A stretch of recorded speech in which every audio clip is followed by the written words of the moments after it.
Assalamu alaikum dear students. Today we will study the intonation patterns and the reading of our new chapter, unit number 13, when something went wrong. I will do its reading and getting started. Look at the given emojis, guess the expressions and label them correctly. अब यहाँ पे उन्होंने आपको emojis दिए जो अक्सर आपने mobile phone में भी देखे होंगे. Emojis always express your face expressions and your mood. When you receive, let's talk. When you receive a surprise gift, what do you feel? How would you express your feelings at that time?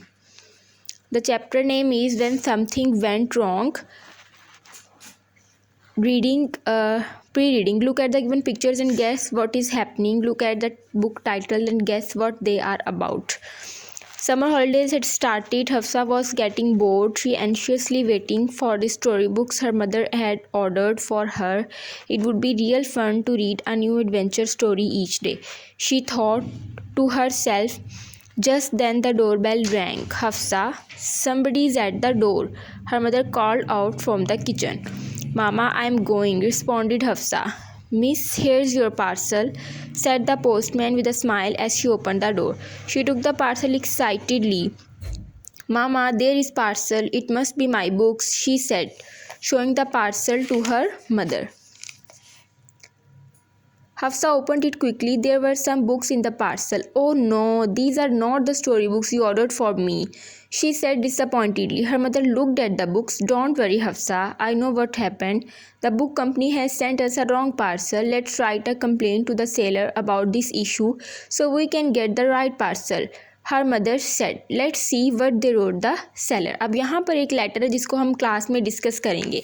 अब इस chapter में उन्होंने हमें बताया bye tone कि यहाँ पे जो हफ्सा क्वेश्चन पूछती है, जो हैरान होती है, तो वो किस तरह का रिएक्ट करती है, उसका रिएक्शन दिखाया गया. जैसा कि चैप्टर का नेम भी आपको शो कर रहा है और ऊपर इमोजीज भी आपको दिखाए गए हैं कि जब कुछ हो जाता है, जब कुछ अनएक्सपेक्टेड हैपन होता है तो हमारी फीलिंग्स क्या होती हैं, इमोशंस क्या होते हैं और हम कैसे रिएक्ट करते हैं.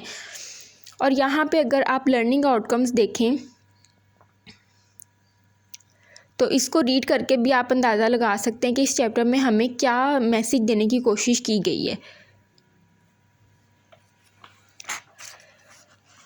अब यहाँ पे इस चैप्टर की रीडिंग मैंने आपको इंटोनेशन पैटर्न पढ़ाने के लिए की है. इंटोनेशन का मतलब होता है कोई भी बात जो आप करते हैं तो उसमें आपकी आवाज़ का उतार चढ़ाव. जिस तरह हम एक ही बात कर रहे हैं लेकिन हमारी जो टोन है, जो हमारी वॉइस की पिच है, वो चेंज हो जाती है और बात का जो मतलब है वो भी बदल जाता है. जिस तरह यहाँ पे अगर मैं एक बात करूँ, for example, Ali loves reading books. Ali loves reading books.